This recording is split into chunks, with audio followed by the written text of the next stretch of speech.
First ever factory outlet మన Mukunda jewellers వారు తెలుగు నూతన సంవత్సరం ఉగాది పండుగ సందర్భంగా నక్షి మేళా జరుగుతుంది. అన్ని నక్షి జ్యువెలరీ మీద VA ఫ్లాట్ 9.99% మాత్రమే. పబ్లిక్ లో ఒక చర్చ ఉంది అంటే ఇప్పుడు 5 రాష్ట్రాల ఎన్నికలు ఉన్నాయి కాబట్టి అంటే క్రైసిస్ ఉన్నా కూడా రేట్లు పెంచట్లేదు ప్రభుత్వం.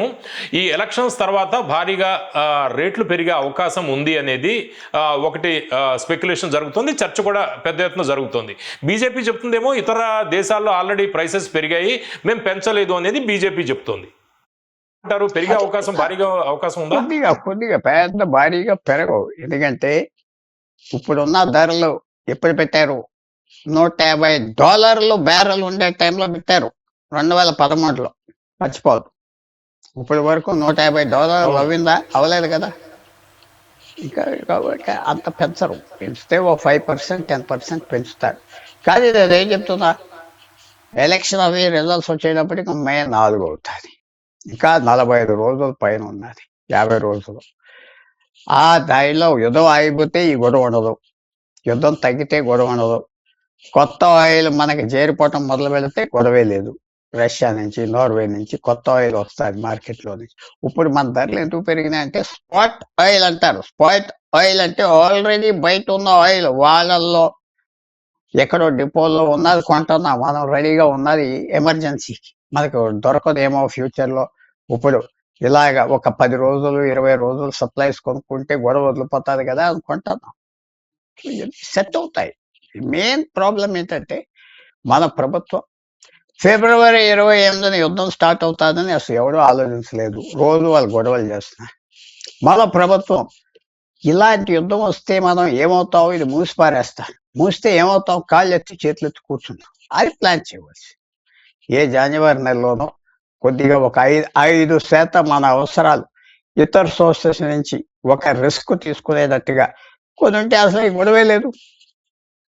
ఇంకొక 5% గ్యాస్ ఇంకో దేశాల నుంచి ఆర్డర్ చేస్తే అవి వచ్చేది ఉన్నప్పటికీ ఆ సప్లై ఎలా పెరుగుతా పోతుందో అది చేయలేదు. మన ప్రభుత్వం ఫెయిల్ అవ్వండి, దాంట్లో డౌట్ లేదు. ఇలా యుద్ధం వస్తుంది, వస్తే ఇంపాక్ట్ ఏంటి, ఎలాంటి సీన్స్ వస్తాయి, ఏమి ఉండదా, గొడవలు వస్తాయా, మూసేస్తారా, కొత్త ఆయిల్ ఎక్కడి నుంచి కొనాలి, కొత్త గ్యాస్ ఎక్కడి, ఏం ప్లాన్ చేయలేదు. అక్కడ ఫెయిల్ అవ్వాం. ప్రపంచంలో చాలా ఆయిల్ ఉన్నది, చాలా గ్యాస్ ఉన్నది, మనం ఆర్డర్ చేయలేదు అంతే, కళ్ళు మోసుకున్నారు. ఇవాళ ఫెయిలియర్ అవ్వండి, మీరు ఆలోచించుకోండి. ఇప్పుడు దొరుకుతుంది కదా ఇతర ఏరియాస్ నుంచి. మీరు ఫిబ్రవరి 28 ముందల 5 రోజుల మంది ఆర్డర్ చేస్తే $50కే దొరికేది. Failure, government failure. Okay Pullarao గారు, ఇప్పుడు international energy agency last week దాని చీఫ్ ఒక ప్రకటన చేశారు. సెకండ్ వరల్డ్ వార్ లాంటి సిచ్యువేషన్ వస్తుంది, అప్పుడు ఎటువంటి సంక్షోభం ఎదుర్కొన్నామో అటువంటి సంక్షోభం అనేది ఆయన చెప్పారు. లేటెస్ట్గా మోడీ గారు కూడా ఇదే విషయం, అంటే సెకండ్ వరల్డ్ వార్ అనేవి కాకుండా కరోనా లాంటి విపత్కర పరిస్థితులు ఎదురవబోతున్నాయి, అంటే యుద్ధ నేపథ్యంలో చాలా ఇబ్బందులు ఎదుర్కోబోతున్నాము అనేది ఈయన చెప్పారు. మనం ఎంతవరకు ఇప్పుడు సిద్ధంగా ఉన్నాము? ఇప్పుడు యుద్ధం ఆగిపోతే పర్వాలేదు, యుద్ధం కొనసాగితే ఏంటి? ఇప్పుడు మీరు చెప్పేదాని ప్రకారం ఒక 30 లేకపోతే 35 డేస్లో మనకి రష్యా నుంచి కావచ్చు, వెనుజులా నుంచి కావచ్చు, కొత్త ఇవన్నీ కూడా వస్తుంది, సరుకు వస్తుంది. అయితే తర్వాత మనకి అంతా నార్మల్సీకి వచ్చేస్తుందని అనుకోవాలా, లేకపోతే దీని ఎఫెక్ట్ తీవ్రంగా ఉండే అవకాశం ఉందా? నార్మల్సీకి వచ్చేస్తుంది ఓ 30 రోజులు 60 రోజుల తర్వాత. ఎందుకంటే ఆర్థిక వ్యవస్థలో కూడా పెద్ద విషయాలు మారినాయి. ఒక 30 సంవత్సరాలు 40 సంవత్సరాలు ఆర్థిక వ్యవస్థ ఎలా ఉండేదంటే పైకి కిందకి సైకిల్స్ అంటారు, అప్ సైకిల్ డౌన్ సైకిల్. బాగా పెరిగిపోయాక తగ్గిపోయేది ఆర్థిక వ్యవస్థ, ధరలు బాగా పెరిగిపోయాక తగ్గిపోయాయి. ఒక 20-30 సంవత్సరాలు బట్టి ఆ సైకిల్స్ మేనేజ్ చేస్తున్నారు ప్రభుత్వాలు ఎక్స్పర్ట్స్తో. ఎలా మేనేజ్ చేయాలి, అంత పెరగనవరు అంత తగ్గనవరు. ఒక హార్ట్ పేషెంట్కి మానిటర్ పెడతారు కదా, చర్మంలో మానిటర్ పెడతారు కదా అది వాచ్ చేయడానికి, అలాంటి విధానాలు ఉన్నాయి. తర్వాత ఇది ఈ యుద్ధం ఆగిందనుకోండి ఇలాగే ఉంటుంది, యుద్ధం ఆగకపోయినా ఇలా నడుస్తూ ఉంటుంది. ఆ పెద్ద దేశాలు, డబ్బున్న దేశాలు ఖర్చు పెట్టుకుంటా పోతారు. జ్ఞాపకం పెట్టుకోండి, ఇది పేద దేశాలు కాదు దెబ్బలాడేది, డబ్బున్న దేశాలు, అందరూ డబ్బున్న దేశాలు. అంటే పుల్లారావు గారు ఇప్పుడు గోల్డ్ మ్యాన్ సాక్స్ ఒకటి చెబుతోంది, ఇప్పుడు సెవెన్ దగ్గర నుంచి జీడిపి 5.9కి వచ్చేసే అవకాశం ఉంది, గ్రోత్ రేట్ బాగా పడిపోతుంది అనేది వాళ్ళు కూడా హెచ్చరికలు జారీ చేస్తున్నారు కదా, వాళ్ళు కూడా ఒక ఫోర్కాస్ట్ చెబుతున్నారు కదా. కరెక్టే, ఇవన్నీ అవుతాయి, కానీ ఇది డిప్రెషన్ కాదు కదా. ఆర్థిక వ్యవస్థ పెరుగుదల కొద్దిగా తగ్గుతుంది, కానీ మిగతా యాక్టివిటీస్ పెరుగుతాయి. ఇది గోల్డ్మన్ సాక్స్ చెప్పిందే వేదవాన్ కాదు. ఏదో పెద్ద ఇలాగున్నది అలాగున్నది అని చెప్పేసి చాలాసార్లు పొరపాట్లు కూడా చేశారు. వాళ్ళ హిస్టరీ కూడా చూడండి, వాళ్ళు చెప్పిందే వేదం కాదు. నేను అనుకుంటున్నా, యుద్ధం 10 రోజుల్లో ఆగితే ఒకలాగా ఉంటుంది, 30 రోజుల్లో ఆగితే ఒకలాగా ఉంటుంది, 60 రోజులు అలా కంటిన్యూ అవుతే ప్రపంచం అడ్జస్ట్ అయిపోతుంది. ఓకే, యుద్ధం అలా జరుగుతూ ఉంటుంది. ఎలాంటి యుద్ధం చూడాలి. అన్ని రోజులు చేయగలరా వీళ్ళు? మిసైల్స్తో, డ్రోన్స్తో మొత్తం ఆయిల్ పోయిన మిడిల్ ఈస్ట్లో మిగతా ఏరియాస్ నుంచి వస్తుందా 20% అని నాకు నమ్మకం ఉన్నది. ఎందుకంటే కొత్త ఆయిల్ దొరికింది, పడతారు 30 రోజులు 90 రోజులు ఆయిల్ రావటానికి మార్కెట్కి. సో అంతవరకు అయిపోతుందా? ఇరాన్ కూడా వాళ్ళు ముక్కు కోసుకుంటారా మొహం పోవలేదని? చూడాలి, వెయిట్ చేద్దాం. అంత వర్స్ట్గా సిచ్యువేషన్ అయిపోతుందని చూడలేదు. భారతదేశానికి అంత విశేషంగా మనం 5 సంవత్సరాలు లెక్క పెట్టద్దు, ఒక 100 రోజులు లెక్క పెడదాం. 100 రోజుల తర్వాత ఏమవుతుందో చూద్దాం. 100 రోజులు ఓకే, పుల్లారావు గారు చివరిగా చెప్పండి, ఇప్పుడు ఈ సంక్షోభం దగ్గర నుంచి మనం ఏం నేర్చుకోవాలి, ఎంతవరకు సిద్ధంగా ఉన్నాము, ఎలా సిద్ధం అవ్వాలి, అది ఫైనల్గా చెప్పండి.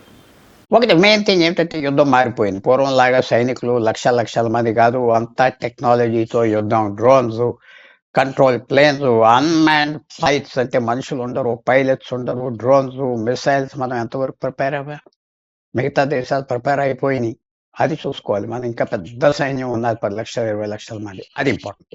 రెండోది, నేను ఇందాక పెద్ద పాయింట్ చెప్పాను, ఫిబ్రవరి 28 ఇలాంటివి జరుగుతుందని కళ్ళు మూసుకుని అందరు పడుకున్నారు. అలా పడుకున్నారు కాబట్టి ఈ పరిస్థితి వచ్చేది. 1 నెల ముందు మనం ఇతర దేశాల నుంచి ఆర్డర్ చేసేస్తే ఆ రేటే జరుగుతుంది, ఆ కాంట్రాక్టే వాళ్ళు ఫుల్ఫిల్ చేస్తారు, మధ్యన పెంచరు. అది చేయలేరు. 2 మనం జ్ఞాపకం పెట్టుకోవాలి. 3, దీని నుంచి నేర్చుకోవాల్సింది ఏంటంటే డిప్లొమసీ చేస్తూ ఉండాలి, దౌత్య సంబంధాలకు వదలకూడదు, విరోధితో కూడా మాట్లాడాలి.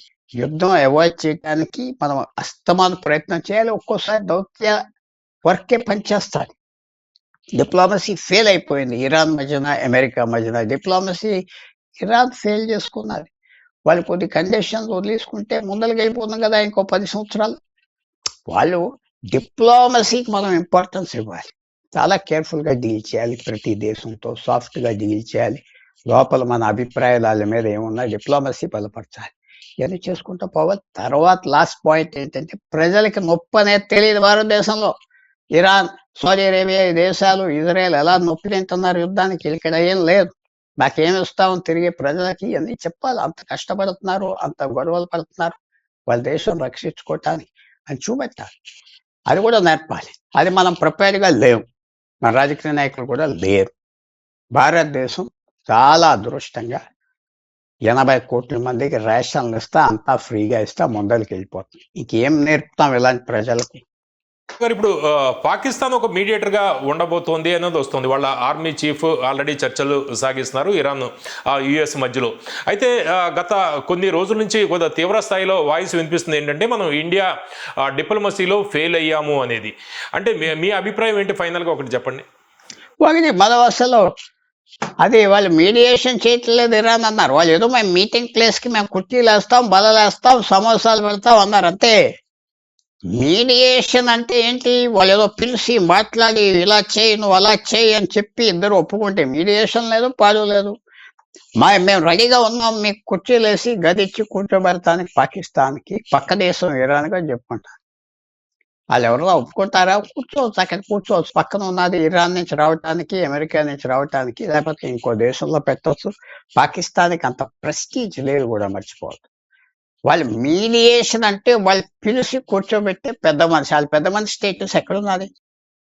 మేము ఒక గది ఇస్తాం, హాల్ ఇస్తాం, రిసీవ్ చేసుకుంటాం, మాట్లాడుకోవటానికి, ప్యాక్ ఆట ఆడుకోవటానికి క్లబ్లు రన్ చేసేవాడు లాగా అన్నాడు మన ఫారెన్ మినిస్టర్.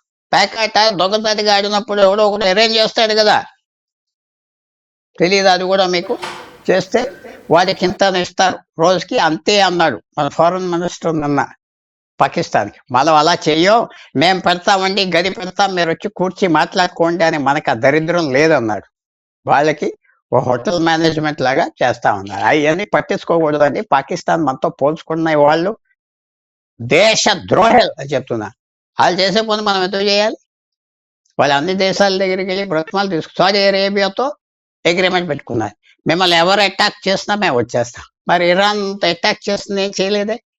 అయితే అగ్రిమెంట్ అంతా భారతదేశం మీద, కానీ సౌదీ అరేబియా చెప్పి పారేస్తుంది ఆ కాగితాలు. సో మనం వాళ్ళతో పోల్చుకోకూడదు. మనం కూడా అన్నిటికీ ముందలొచ్చి చిన్న చీప్ పాపులారిటీకి ఎగబడకూడదు. పుల్లారావు గారు, ఇప్పుడు యుఎస్ తోటి మనకు మంచి సంబంధాలు ఉన్నాయి, నెతన్యాహు తోటి, ఇజ్రాయెల్ తోటి మంచి సంబంధాలు ఉన్నాయి, ఇరాన్ తోటి గతంలో ఉండేవి. తర్వాత మళ్ళీ ఆయన చనిపోయిన తర్వాత 1 వీక్ తర్వాత మనం కండోలెన్స్ ప్రకటించి కొంత దగ్గర అయ్యే ప్రయత్నం కూడా చేస్తాము. మనం మోడీ ఏదైనా చక్రం తిప్పే అవకాశం ఉందా ఇందులో, ఈ ఓవరాల్ దీంట్లో? అసలు మొదలుగా వెళ్ళకూడదు. తెలివితేటలు ఉన్నవాళ్ళు ప్రతి తవ్వులో ముక్కు పెట్టరు, బయట ఉంటారు, చూస్తారు, స్పెక్టేటర్గా చూస్తారు. ఒకళ్ళని కాల్చుకున్నాక బయటకు వచ్చి ఆ జేబులు ఏరి వెళ్ళిపోతారు. అది క్లెవర్ పీపుల్. మోడీ చక్రం తిప్పేది లేదు, చక్రం తిప్పే అవసరం లేదు. పక్కన ఉండు, నీకెందుకు? యుద్ధంలో ఎవరో కాలిపోతున్నారు, వచ్చేయి.